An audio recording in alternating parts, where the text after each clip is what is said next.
Welcome back to Third Phase of Moon.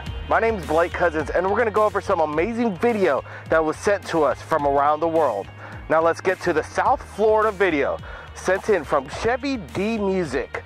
Freedom Guru from South Florida sent us this amazing video of what looks to be a possible portal opening in the night sky. Now let's take a look at the video.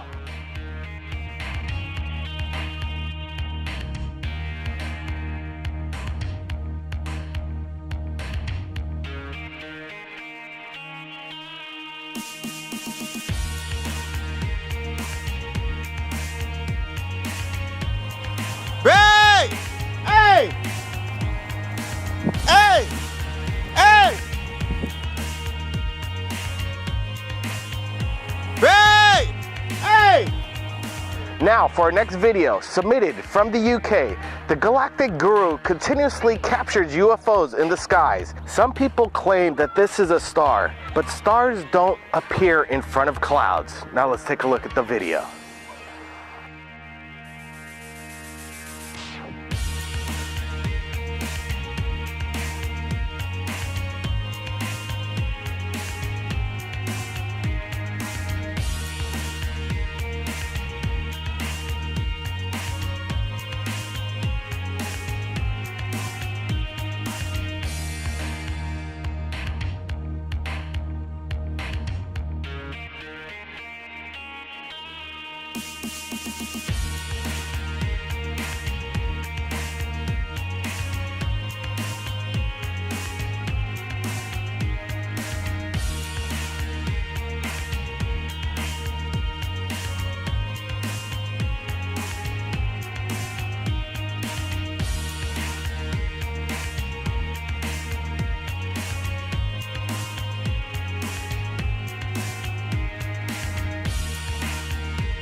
More video into Third Phase of Moon from Miami, Florida, shot by Jeremy Thomas.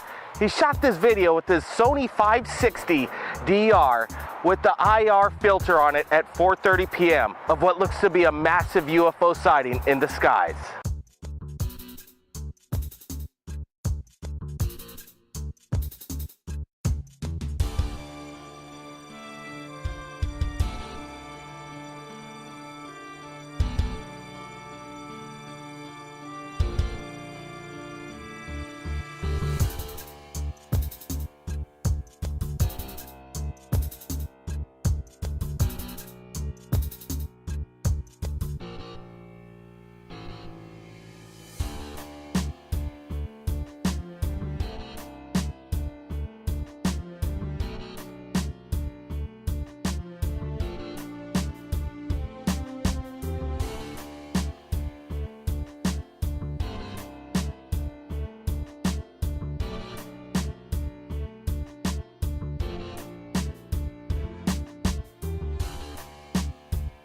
Now for our next video from Grisham, Oregon, captured by Victor Cervantes on July 28th of what looks to be a triangular shaped formation in the night sky.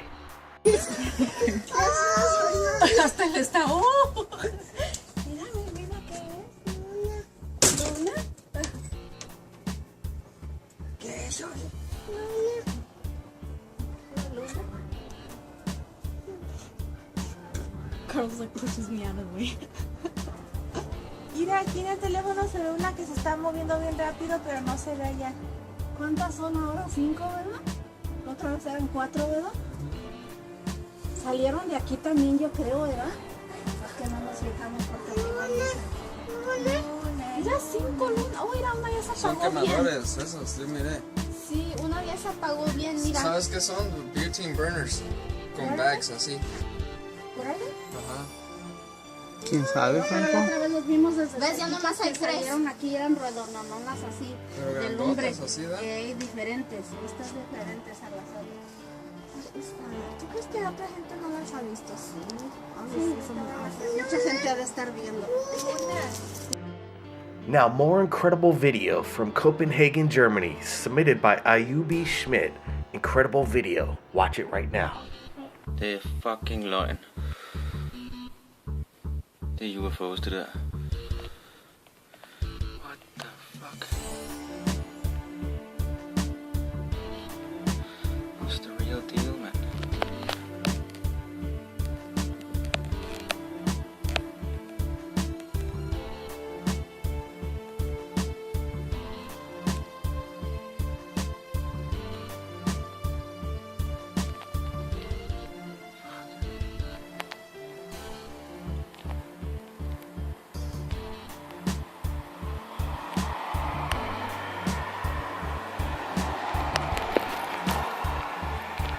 Løgn.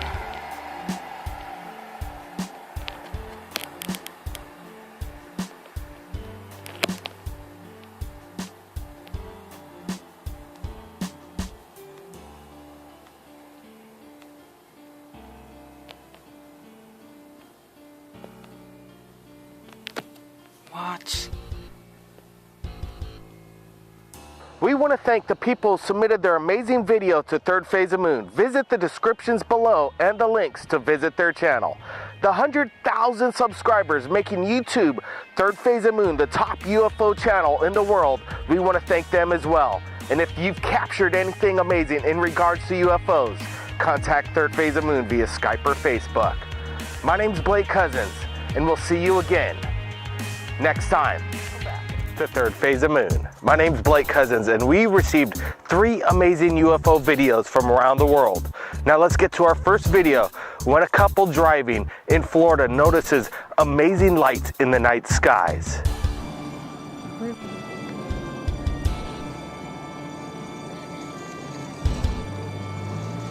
What the fuck is that? That's weird. There's a lot of it coming on. Dave, you should pull over by the stove. You need to pull by the stove. Look at that shit. I've never seen. Oh my God. David, pull over there by the stove. Pull over here. You got to park, man. I got to get there. This is some freaking shit right now. Oh my God, look how it's orbiting. Oh my God, that's scary. Oh, I can't see the tree. Hurry up, David. Oh my God. You got to pull over. We got to get out the car and look at this. Hey, we gotta get out. Pull over right here. That looks so freaky. That looks freaky as fuck. Like, I don't believe this right now. And look how it's falling. Like, it's really, really falling. Look how it's orbiting. What is that?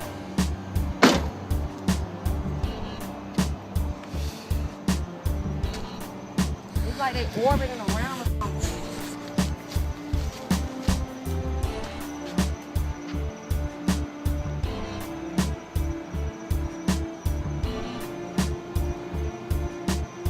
So up here is like 6 lights going down and like dropping fire as they go. They look kind of like flares, but I mean the way they're moving is not.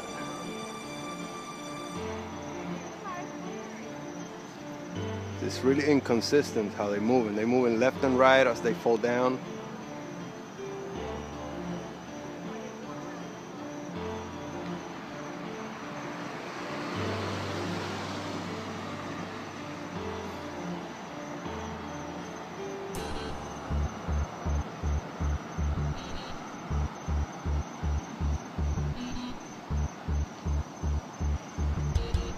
Now, for our next video from UFO Hunter, the JSB 007 from the UK, submitted this amazing UFO video to us of what looks to be 2 incredibly bright lights in the daytime skies.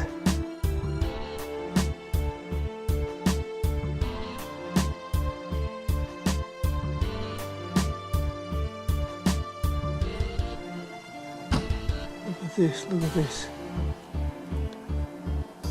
Beautiful, beautiful, beautiful, beautiful. daytime. Well, not quite daytime, but two. Started off as one really big bright light and just split up into two. And they're both just sitting there. Look at this. See that? Look, just above the houses. See it? We'll take it out a bit, just so you can see. They ain't far up, are they? Look at this. Bloody hell.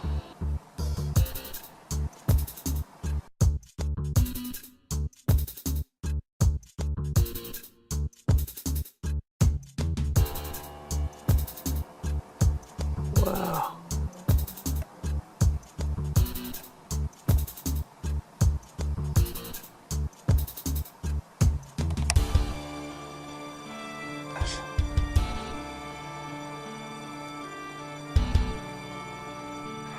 Now, from our next video from Los Angeles, California, Jonathan Castro claims he can summon UFOs at will. Now let's get to this video of what looks to be a luminescent morphine UFO.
We want to thank everybody who submits their incredible UFO videos to us right here at Third Phase of Moon. And to watch the full entire videos, visit the links below in the description. And if you've captured anything amazing in regards to UFOs, you could contact Third Phase of Moon via Skype or Facebook.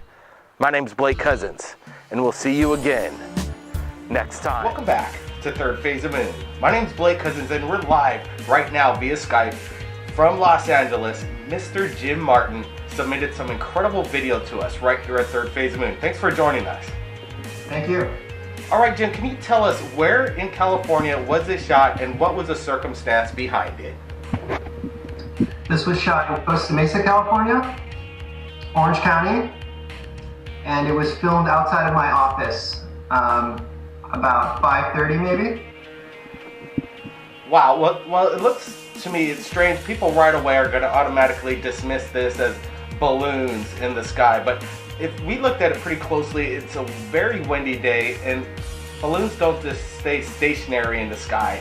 Tell me the circumstance and what your thoughts behind that explanation of what somebody might say it's a balloon. Agreed. I was skeptical myself when I first saw these things. I thought they were party balloons. My office is in a very condensed area, so that would not be uncommon.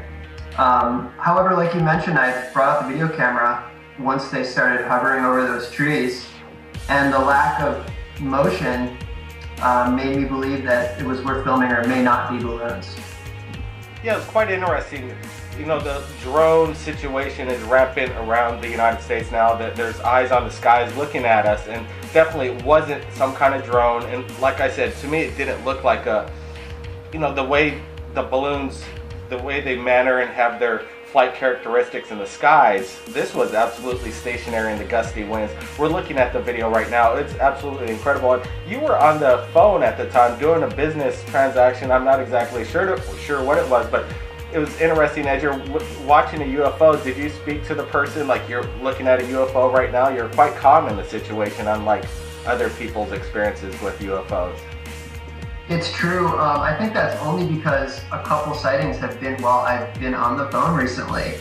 And he worked with me, the colleague of mine who was on the call, and I didn't let him know. I didn't want to think I wasn't paying attention to the phone call. But it is a common thing for me to be filming while on the phone at work. So interesting. Well, you had a great, to do business and film a UFO at the same time and be calm. That was actually a pretty good job. Hey, Jim, I really want to thank you for sharing your footage with us right here at Third Phase of Moon. Thank you very much, and keep up the great work. Now for our second guest, all the way from Myrtle Beach, the UFO hunter, Joe Kiernan, live tonight, looking for the UFOs. Thanks for joining us, Joe. It's a pleasure to be here. Thank you for having me. All right, the nighttime watch. Is there anything going on right now, Joe, over the night sky, South Carolina? There's been a few very interesting lights, some moving quite quickly, but nothing quite anomalous, but it's been quite interesting so far. Wow, you've had your cameras rolling over there for the past year over there and submitting incredible footage to Third Phase of Moon. Let's go over this footage that you sent to me last week of this amazing military experimental aircraft, in my opinion.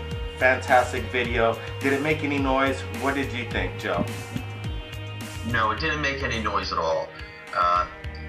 For a moment, I thought I vaguely heard a hum, an electrical hum. When I tried to focus in on that sound, I didn't hear it anymore. It's possible that I did hear it, but I can't be certain. But at the distance this was away from me, I should have definitely heard an engine or propeller. I should have heard something. I heard nothing that night. It was a very strange set of lights on this aircraft. I had not seen this light setup before on a flying craft.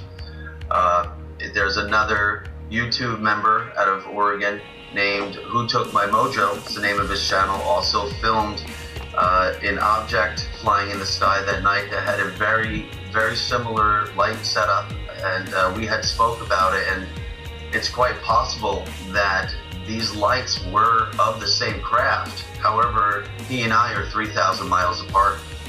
Well, the TR-3B reverse engineered alien technology in these aircraft, obviously they could travel 3,000 miles quite quickly. Now, for this second video that you sent to me, you didn't actually shoot this yourself, but you're getting more correspondents submitting UFO videos to you in your area. That's right. I've been working with someone based out of the UK, and they've experienced several nights of phenomenal activity, very interesting lights in the sky, and on two particular nights, dating back over a year ago now, these lights had come down and landed in a field adjacent to this person's house. Wow, Joe, what we're looking at in this video, to me it looks like that the video from The Guardian, this amazing videotape with The Guardian's thumbprint on there to prove that somebody submitted this video, and it was this amazing landing, one of the most viral videos, and made it around the world. This what this video reminds me of that we're looking at right now. Absolutely a landing UFO. We don't know what it is, but it's incredible. I agree with you, Blake. I spoke with the videographer several times. We've had great correspondence. I hold this person to have great credibility. I've looked at video from all angles now involving their location, the field in which it was appeared to be landing. We've looked at it front and back. We've gone through the video, and now we're going through a video that had not been looked through thoroughly prior. This person had not pushed the envelope to getting this message out there and did not want to be in the spotlight originally. They're looking for answers. They're looking for an understanding, And as you know, that these are all things that we try to do to help each other out, to bring a general consensus as to what's going on around here and trying to move forward with disclosure. And the footage that I've received is fantastic. We're going through it little by little. We're finding great things. And as you can see in this video, when the lights on this craft go out, the videographer claims that it was still there and had gone over there several times looking in that area, knowing it was still there. And at one point they had left their camera sitting on a shelf and just walked away in hopes that it would just record it when it lit back up. And it appears to be that there was something else there in the frame that night that they were unaware of until just recently. Absolutely incredible. Joe Kiernan, you keep on the hunt right there in South Carolina. Have your eyes on the skies and your cameras ready, because I know you're going to be sharing some incredible video with us right here at Third Phase of Moon in the near future. Thanks again, Joe. Thank you. Thank you for having me. Have a great night. All right, to everybody out there, if they've captured anything amazing, like the 2 people we've interviewed exclusively right here at Third Phase of Moon, submit them right here at Third Phase of Moon via Skype or Facebook. My name's Blake Cousins, and we'll see you again. To Third Phase of Moon. My name's Blake Cousins. Contact in the Desert, the Joshua Tree. We were there along with our correspondent for Third Phase of Moon, young Jack Graham. We'll be speaking with granddaughter of President Eisenhower, Laura. Also, Jim Mars, author of Rule by Secrecy, and Travis Walton, famous abductee. James Gillian, UFO researcher from the Gillian Ranch, and Michael Cremo, ancient alien expert. Among Michael Sala, who's involved with exopolitics, and Yvonne Smith, hypnotic regression expert.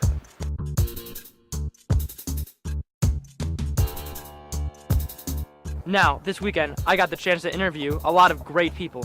The one person that really stuck out to me was Dr. Michael Sala. His background's in exopolitics, and I feel like he really knows the inner workings of the government and exactly what they hide from us. I taught at American University in international politics, and I did research on ethnic conflicts, and I came up with plans for resolving those conflicts, and that was something that gave me a background in doing field work in difficult situations and trying to discern data where governments often are very reluctant to share this data. And so that is something that I've applied to this new field that I've become interested in, which is called exopolitics. I was working in the woods in 1975 with 6 other men. We encountered an object on the way home. I got too close to it, got injured, and was taken aboard. I think probably to revive me. The crew were accused of murdering me and making up a story about my disappearance to cover up for a murder, and so they took lie detector tests, which they passed. And the rest is history. At that time, there were 6 past tests in connection with this, and the president of the American Polygraph Association said the odds were over 1,000,000 to 1 that there could be any mistake in the testing. But now there's been 16 past tests. I've passed 5 different tests from 3 different examiners, all of those with strong law enforcement work history. So I don't know with 16 past tests what the odds would be, but far beyond 1,000,000 to 1. Number one, there's not one agenda, okay? When you say, what's their agenda, or are they good or bad, that's like pointing at an airliner going over and saying, are they good or bad, what's their agenda? Okay, there's different groups out there, and some of them may be beneficial, some of them may not be so beneficial. But the one thing I know for sure is, and this is a good thing, is that I don't think that the plan is to invade the earth, blow up our cities and eat us or something like that, or like you see in movies like Independence Day, because if they wanted to do that, they could have done that long before now. As the great-granddaughter of Dwight Eisenhower, did he believe in aliens? Well, he must have. I never met him. I never really heard, from his mouth, but from whistleblower testimony and a lot of different information that's out there, it's clear that he definitely had contact with extraterrestrials. How do you feel? Do you believe you've ever been contacted by extraterrestrials yourself? When I was a child, I did have some contact, and I do session work with people who are abductees and contactees, so I know it's very, very real. I feel that this information is very important to put out there to the general public, because it is happening all over the world to millions of people, and this is why I dedicated my life to this type of work. The government since that time has been very concerned about how the public responds to the question of extraterrestrial life. And so they have been trying to debunk reports of extraterrestrial life, because from 1953 and onwards it was shown in these studies and subsequent studies such as the Brookings report in 1961 that there could be a societal collapse if this issue was not handled correctly. Thousands of years ago, these ancient people were aware of these flying craft, and there are detailed descriptions of them in these ancient writings. So that's what I'm going to be talking about today. I've been in the field for actually all my life, but I've been really active in the field for the past 26 years with East City Ranch, and it's an international UFO hotspot where people come to have their own experiences. And we've been filming ships and documenting contact and things like that for over 26 years now. Now, why do you believe that you were chosen specifically? Well, some of the guys on the crew believe I was chosen. I'll have to admit that's a possibility, but I lean towards the idea that it happened because I got too close to it and was accidentally injured. Do you remember anything of what happened to you on board the ship? I remember a brief period of time quite clearly, and the rest of the memories are mostly blocked. What happened during that time? Well, it was a very traumatic and frightening experience. Nothing I go to bring up willingly in idle conversation, There's people who speak very casually about alien contact, like it's some kind of a routine, I went to the grocery store and picked up a gallon of milk kind of a thing, but it's just not my interpretation of what I went through. If someone believes they may have been abducted, what's their first step to take? Well, basically, if anyone feels they've been abducted, and if they've had recurring dreams or nightmares, recurring dream is a unresolved issue in the subconscious. If they're dreaming about eyes, sets of eyes looking at them, or a fear of owls, fear of, a large animal, say deer, it's the eyes that people focus on, but they don't know why.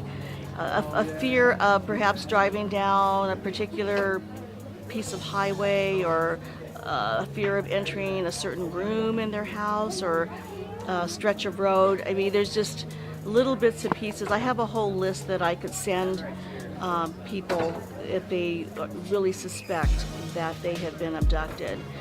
But because of the bits and pieces of memory, and because of the dreams and nightmares, some people will suspect. Most obviously, if you wake up the morning after with a very strange mark on your body, especially in a geometric shape that was not there before, then I would say most chances are that something happened to you. It's been an ongoing area for contact for a long time, because Kenneth Arnold, who lost sight of the ships when they descended on the western slopes of Mount Adams, and he coined the word flying saucers. But they also, the Native Americans there also know about the ancient lore. They were interacting with them until they closed things down, and they closed the doors down because we were too aggressive on the exterior, so they stopped. But it has a long, long history of activity, and we built a spiritual retreat there, and we're doing our spiritual practices, and then we actually engage contact because we rose to the occasion.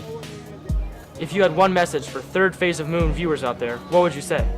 The one message I would say is that if you disregard the issue of UFOs and you just go ha-ha and you don't even pay attention to it, you'll never know what's going on in this world, because you just threw out a big piece of the puzzle.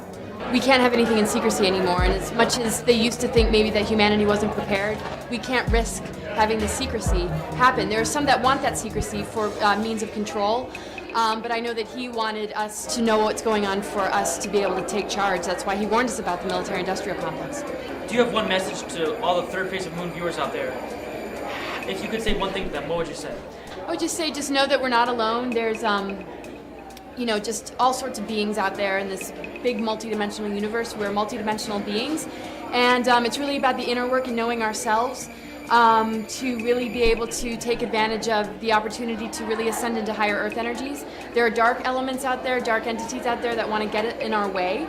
That could be called extraterrestrials if you like. Depends on you know, what your belief systems are. But despite all of that, despite all belief systems, this is a time of empowerment. It's a time to understand our inner world and to be very careful of what's out there, because we have the potential of being an enslaved race or a liberated one. And so my message is to just really get to know the self and be very open-minded in these times and, you know, question everything. The Earth's been colonized for over 650 million years. And, you know, a lot of the stories we know about, like Atlantis and Lemuria and the Anunnaki story and things like that, there's other stories that went even further back. So we're a big genetic soup down here of the star nations. And there's many, many different groups here. And we're just a big composite of all the different groups. I'm just basically an old newspaper reporter, okay? But I've covered a wide range of things. I've traveled around. I've been covered stories in the Middle East, Europe. I've been to China, Tibet, been all around. And I realized fairly early on that there was a big story going on that was, shall we say, underreported, and that had to do with UFOs.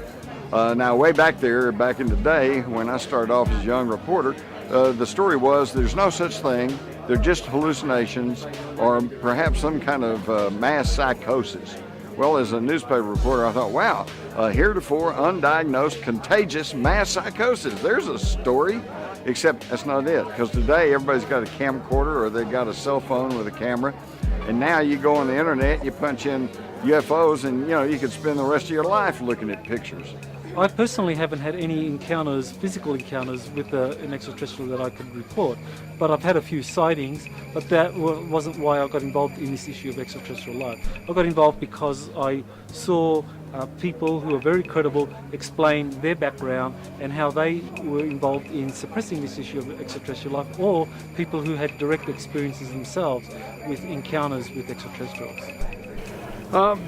This experience has affected me so profoundly that it's impossible to even calculate who I would have become and what I would have been. It certainly derailed my life in every aspect and just, you know, changed everything. I'd rather it never happened, but you got to roll with the punches and, you know, make the best of things. So, although there's been periods of time where I refused to talk about it for a number of years, I'm now on a sort of a mission to try to make something good come of it. If I had one thought that I would like to leave people with, it's that if, in judging the validity of such reports, it's very important to first get all the facts. And I'm saying this not just to people who don't want to believe, but people who accept the reality of the phenomenon. You still have to judge each case on its own merits and get the facts first.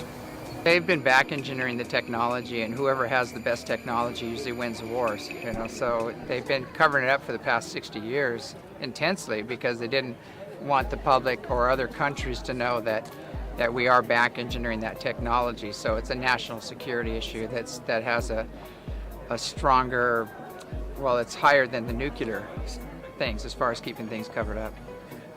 I think they began visiting us over two phases. First, there's the historical data that they have been here for a very, very long time. And so if we look at all of the historical texts, we can find evidence for that.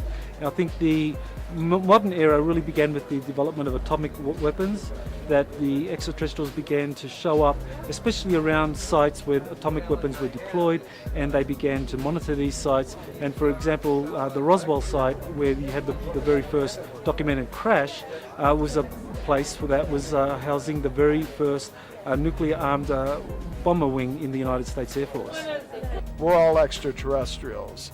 As conscious beings, we all come from a higher level of reality that I call the level of pure consciousness, and we should be trying to get back there. It's time to wake up and realize you're not alone in the universe, and your family's returning, and the ancient ancestors are returning, and it's time to welcome them and end our aggressive warlike ways and start choosing peace. Message to the world from the third phase of the moon radio show with millions of listeners. I would say if you want the latest in information, not only on my subject, but all aspects of the UFO phenomena and related aspects, and it's a huge subject, tune in and listen, because you're going to get an earful. We want to thank our special correspondents on the ground at the Joshua Tree, young Jack Graham, along with Dr. J. Andy Elias. And if you've captured anything amazing in regards to UFOs, you could contact Third Phase of Moon via Skype or Facebook. My name's Blake Cousins, and we'll see you again next time.